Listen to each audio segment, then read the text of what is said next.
All right, we're live. Welcome to the show, Corey. Thanks for having me. Dude, yeah, man. How's your week going? Pretty busy. Yeah. Yeah, How long are you into the role now? like 6 weeks. Okay. So are Yeah. you I think you told me yesterday you were on a discovery call, so you're like on the phone with customers already? Yeah, we like week two, we got our book of business, and my manager was like, "You've used sales now for 6 years already. Yeah, Like, yeah. I'm sure you know how to sell it." So it was pretty quick to like get started. Yeah, yeah, totally. So I guess give a background on what you do, where you work, and I guess your background in sales. Yeah. So been in AE for like, I don't know, 5-ish years. Did a little bit of SMB at salary.com where we had the pleasure of meeting. Oh yeah. Were you an SMB at the time, or? No, I left as a BDR. Okay. We were Right. BDRs together, and then I Okay. left, and I think you became an SMB AE shortly after I left. Yeah. So I went to Comp Data first. Remember Y- were you there those days, or? Yes, yeah, I remember that. They were like switching things up. It was kind of like an experiment Yeah. or something, right? Yeah, they were like, we need two account executives for this new company we just purchased. Yeah, And I was like, I don't want to be a BDR anymore. I want to close. So yeah. went there. Been in AE ever since. Now at LinkedIn, a little small mom and pop shop. Oh, yeah. So Yeah. technically, do you like work for Microsoft? Yeah, Yeah. they give you like nice stock bonus and stuff. So I'm sure we have no affiliation like at all. Like it's Mhm. very siloed, I will say. Okay. Like I know the people who sell sales nav, and that's about it. Yeah. Yeah, that makes sense. I mean, it's kind of similar to at Amazon. Like Amazon owns Twitch, and Yeah. like yeah, you don't really. I mean, obviously Amazon's like a million employees, so you don't really like talk to any other No, of departments course. anyway. But with Twitch, like I know they have like different PTO rules and like different holidays and stuff like that. Like it's that siloed because it's like different, almost like different company cultures, you know? That's what it's like here. I thought it'd be we're all just a number and nobody really cares about you, but we're a really small team and like everybody's very active on teams and everyone's deals. We kind of know what's going on, so Yeah. it's super helpful. Yeah, totally. So you sell Sales Navigator for the most part, right? Yeah, That's the and then product. sales insights as well. So it's more for like just getting like a bird's eye view on like where should I focus my time on like the accounts that are growing, just like account mapping type thing. Okay, gotcha. It's not like buyer's intent or something like that, right? That's part of sales nav. Okay. Insights is more like for ABM, like account-based marketing, like where should we, if you're trying to send out a book of business to 10 different team members, Yeah. you can like organize it based on like, okay, size of prize, like which deals are going to be most fruitful based on company headcount and Yeah. who's growing. So it's really good for like planning. So are you going to team like the I guess companies that you're pitching to? Are these mainly like companies that are just starting out and like building their sales team right now and like now need this? Because obviously like you and me, right? Every sales org we've been in, like sales nav is kind of just like, table stakes. Like everyone kind of Yeah. has it, like you kind of need it. So like, yeah, who's the type of customer you're usually going after here? Yeah, I thought that at first too, is like who doesn't have sales now Right? already? Like, who am I going to sell to? But you'd be surprised, especially in other industries like manufacturing, healthcare, retail, food and like they really don't know sales nav. They know LinkedIn, Yep. of course, they're on LinkedIn. And then the teams who already know us, they may only have like 5 or 6 licenses using sales nav. So we're pitching like get your full team on sales nav, use everyone's network together, just make it more effective. So that's Yeah. kind of the pitch. Like get your CS reps on it, get account managers on it. Yeah, yeah, totally. Now, I mean, I will say when I went from having it to not having it, so when I was at obviously at Salary, we had it at, then I went to Reflective, we had it, but then when I went to Drone Genuity, which was, it was me working for the founder basically, we obviously didn't have it. And yeah, not having it is like, whoa, like LinkedIn's kind yeah, of like a whole different ball game now, right? Like you use it completely different now.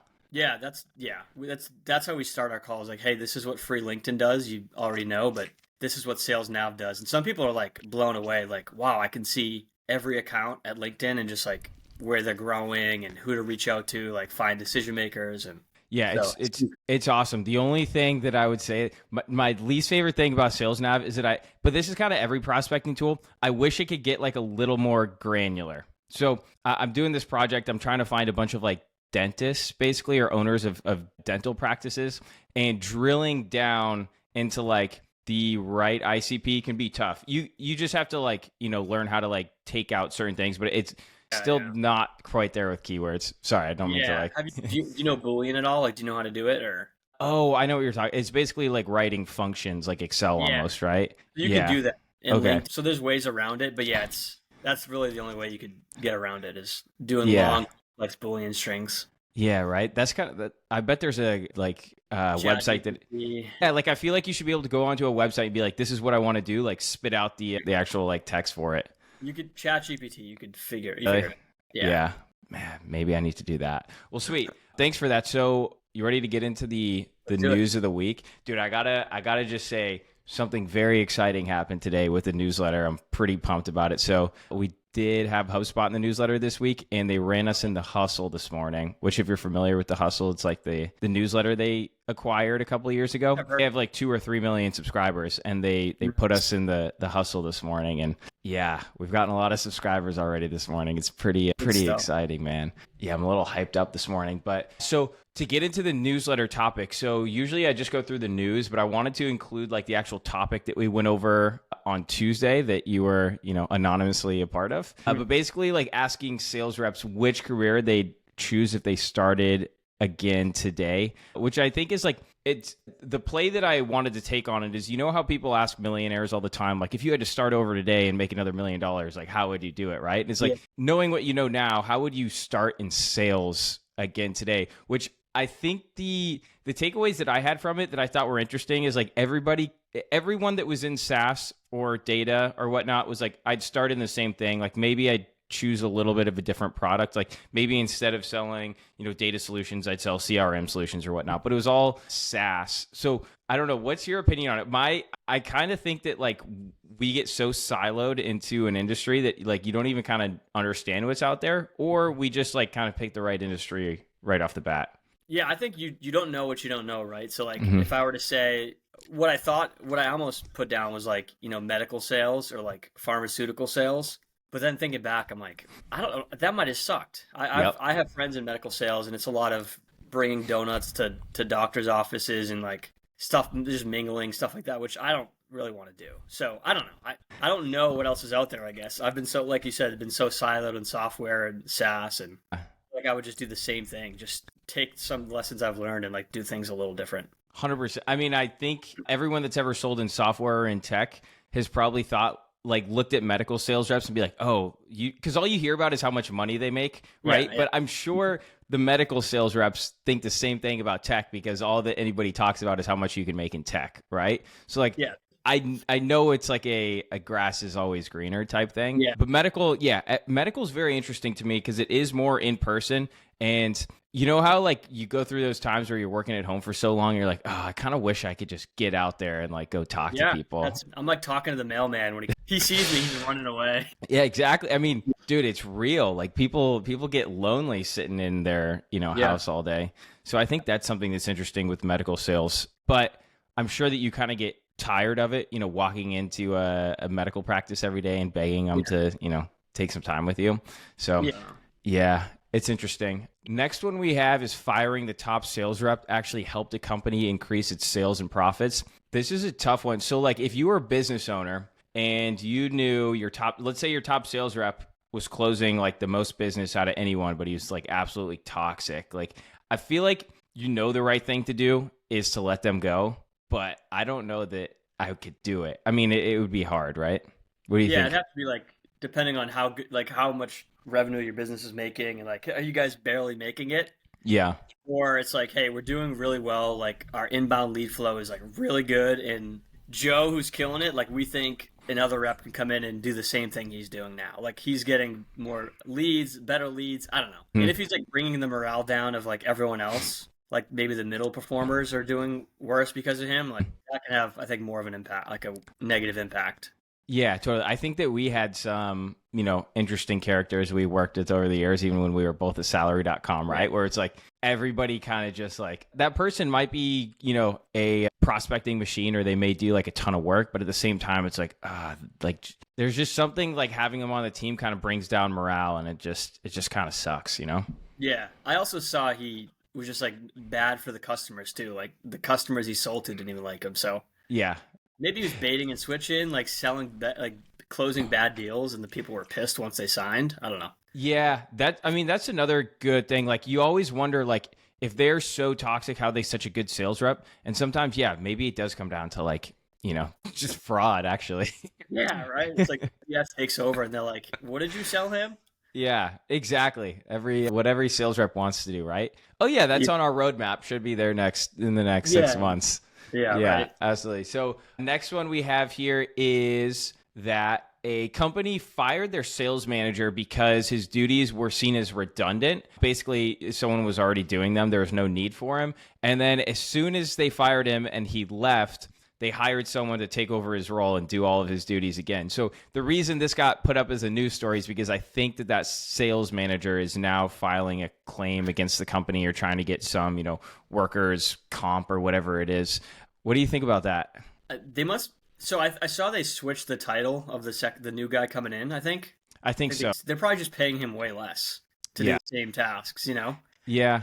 Do you think does he have is that a legitimate claim he can make? Like, Yeah, forget that's tough because to be completely honest, if it were me and that happened, I guess it depends on the situation, right? If it were me and that happened and they fired me and then hired someone afterwards and just gave me like a BS excuse to why they were firing me and then brought someone in to do the same exact job, I'd been like, wow, I must have like really kind of sucked at my job. Like that's on you, dude. Like at the end of the day, I don't know. At the end of the day, like every company is hiring employees because that employee is going to help them make more money. Right. And it's like, if you are not doing that for the company, like I think that like employees a lot of the time think that companies owe them too much. Like you owe me this. And it's like, dude, you are brought in for one job. If someone else will do that job better, you do not deserve that job. Right. Like there's nothing owed. But I know there's so many employment laws and it just gets so messy with all that stuff. Yeah, I guess we'll see what happens there. I probably won't follow it, but I could follow it. The only way I'll know what happens is if you text me and let me know what happens. Yeah, exactly. That one wasn't on my radar.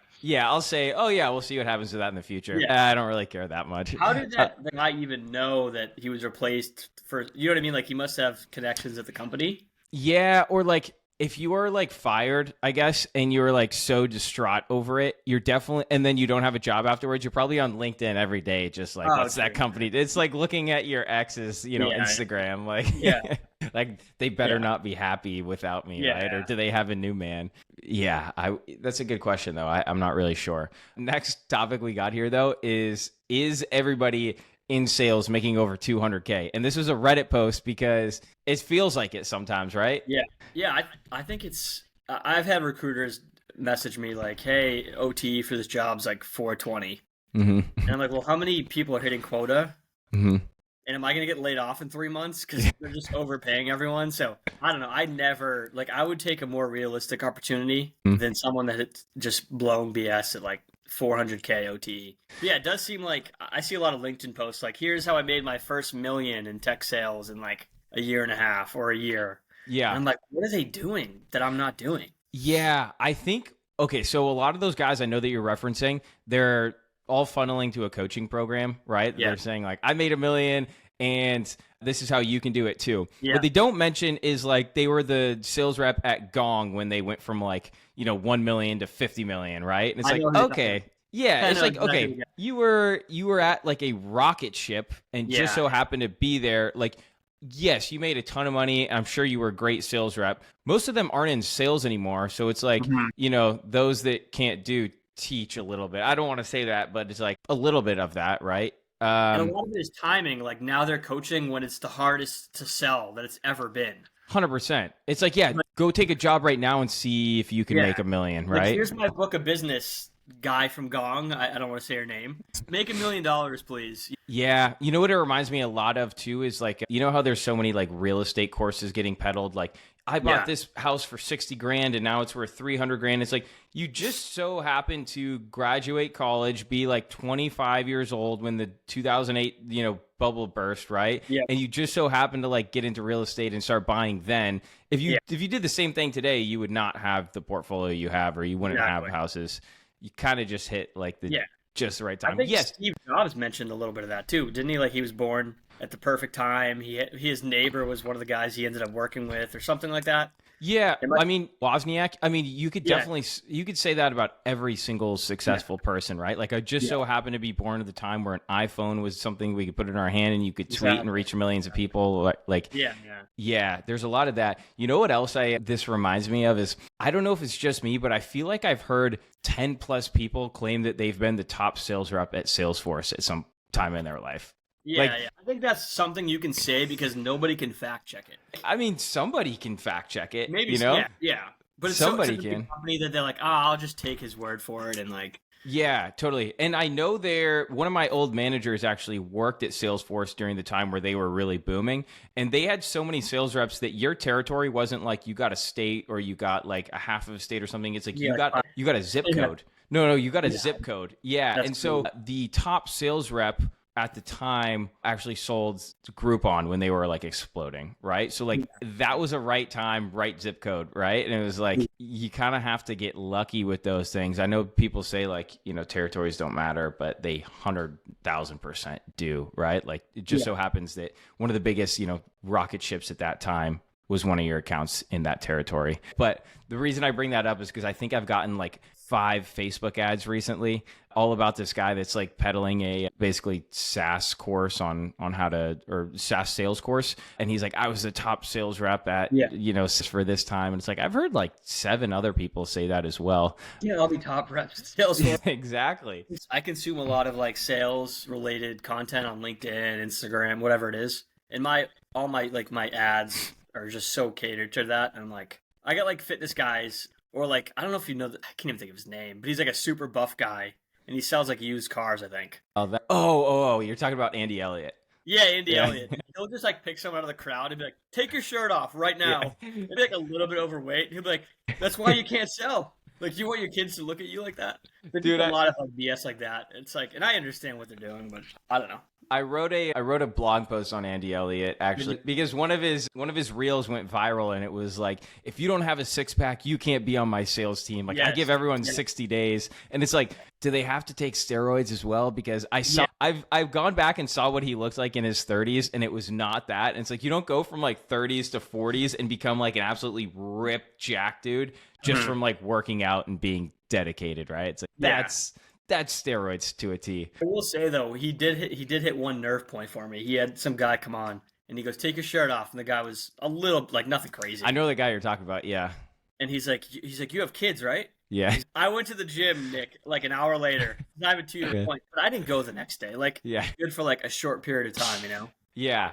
Yeah. Well, in that video that you're referencing, at the end of the video, he brings the guy again and he's like, yeah, I just like 20x my business last month because I lost like 5 pounds. I'm like, And then you wonder what he sells, right? Usually when it's those type of guys, it's like they sell life insurance or they sell, I don't know, something like that. Scamming someone's grandma with dementia of like life. I need to stop dunking on life insurance. I just think it's so funny when you go down the rabbit hole of those guys. Okay, last one we got here is appreciated traits of top sales reps. So there's 19 of them here. Obviously, I don't want to go through all of them. Any that you think that like come to mind when like underappreciated of a sales rep that like if you could recruit for a sales team, you'd be like, this isn't something you'd normally put on there, but like if they did this, they're probably pretty good at sales. I think people who have played sports at a high level, like I never played at a high level, but I always felt like if I'm the guy, like if my knee didn't give out my senior year, like, I would have made it to the league. But like people who are super competitive, play competitive sports, like are good in team environments, are like super competitive to the fact, like you show a leaderboard of discovery calls booked or closed business, like I'm going to take that to heart that I'm not like in the top. Yeah. Like that motivates me more than anything else. More than money, it's like, wow, I'm in 5th place out of like 7. Like I suck. Like what can I do to get better? Yep. And there's also like being a good listener and like there's a lot of like little skills like that. But I think, that's what I would say. Yeah, 100%. I mean, I think obviously like obsessed with money like really helps, but that's kind of like the cliche answer. I think something to the regards of like if someone has a big chip on their shoulder and they're like trying to prove something, that can be a huge thing, right? Yeah. Like, this person made fun of me in high school. I'm going to show them by, absolutely crushing it in this role. What do you think of hiring people who have like been laid off too, like the chip to the point of like chip on your shoulder, like, hey, because that's kind of what I used. I was laid off in June. I interviewed and like when I was interviewing the next like couple months, it was like that was my big takeaway on those calls is like I have something to prove. Like I'm pissed. Yeah, 100%. With layoffs up in this environment, because it's like it's so tough to get another job, I feel like right now. Yeah. Obviously, you got one, so it's not impossible. But it definitely like chips on shoulders from like past employers. I'll tell you a story. When I first got out of college and I was trying to get my first BDR job, I probably interviewed at like 20 to 30 different companies. Really? And I didn't even know what a BDR really was. I didn't like Yeah. know exactly what they did. I was just like, oh, this is how I get into a tech company because I can't code. I don't know marketing. Yeah. I don't want to do finance, right? And I was like, this is how you get into the tech industry, I guess. And I interviewed at this very prominent company in Boston that has a massive office at the Garden, if you know what I'm talking about. Yeah. And I interviewed with them, not a great interview on my part, to be totally honest. But then they were like, okay, wait here and the next person will be in. And I waited for like 25 minutes and nobody else came in. And then I finally went up to the desk and she's like, yeah, I don't know. Sorry, you can probably just go. I was like, okay. And I left and like, oh, that lit a fire under me. And then I remember like booking meetings with them later and I was like, you guys could have had me and now I'm going to be the top rep here and like, screw you guys.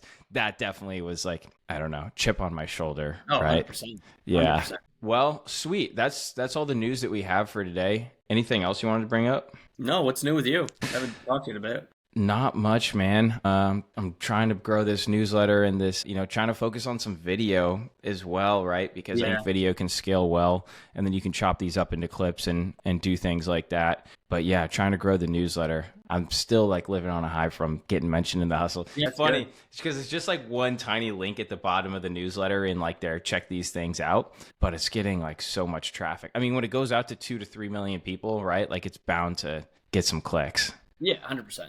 Yeah. That's awesome, dude. I'll have to hustle. Yeah, I've man. probably seen it. I follow HubSpot. I'll have to check it out. It was made, it's kind of like a famous story because have you heard of Sam Parr or the My First Million by chance? No. Okay. Is it 2 R's in par? Yeah. Yeah. I think I've seen that name before, but. So Sam Parr started the hustle and that was like his big exit when he was like 30. He sold it for like 20 something million. And now the hustle is owned by HubSpot. So yeah, man, that's pretty sweet. What's new on your end? Yeah. How many kids do you have now? Just one? 2-year-old boy. He's very active. Yeah. Yeah, it's wild. It's like it's such a cool age. He's like he knows everything that's going on. He's talking now. He's running around, like playing sports. Yeah. Just super active, never in one spot. What sports? It's awesome. Like golf. He has a golf club, golf balls. He's always hitting golf balls. We watch golf together. He'll be like, Dada, golf. Like, he can't sit down and watch anything. Like, he's got to do something. But yeah, it's a good situation. My wife's a teacher, so he's going to be going to, like, her schools. It's in really good district, so. Yeah. Where are you at? I'm in Tewksbury, Okay. Mass. Okay. They're Yeah. he'll be in, like, Burlington, probably. Okay. Very nice. That's north, right? Of Boston? Yeah. Yeah, sweet. Well, that's awesome, man. You having another one soon? We're talking about it. It just sucks because like we're in such a good spot. He's sleeping at night. He's easy to take care of ish. Yeah. You just have to start over and like I kind of envy. I have a few buddies who had their 2 kids super close apart, like a year apart. So now they have a 2-year-old, 9-month-old, and they're just like, all right, we're done. Like yeah. And I feel like they keep each other in. I don't have any kids, so I don't really know. You're but right. yeah. It's like having 2 puppies. You know what I mean? They keep each other in check, entertained. Yep. Giving up sleep though is the hardest. Like that's the hardest part. Is like they're up every couple hours. It's impossible to sleep. You feel like shit the next day. Yeah. Yeah. Like the last thing was like prospect and call like VPs of sales. Like when I'm on no sleep. Yeah. Yeah. You're really selling it here. Yeah. No, but it's all worth it, right? It is. No. It's so cliche, but I don't like without it. I don't know what I would like. I would have no value. I feel like. Like what else would I mean or anyone else? Just me personally, I don't know. Like I would have to put that time in something else, which I always do. But yeah, I don't remember what it was like without having a kid. Yeah, you were just selling a ton, just prospecting all the time, making more money. Yeah, sweet. All right, man. Well, thanks for coming on. I'll wrap it up here. Appreciate it.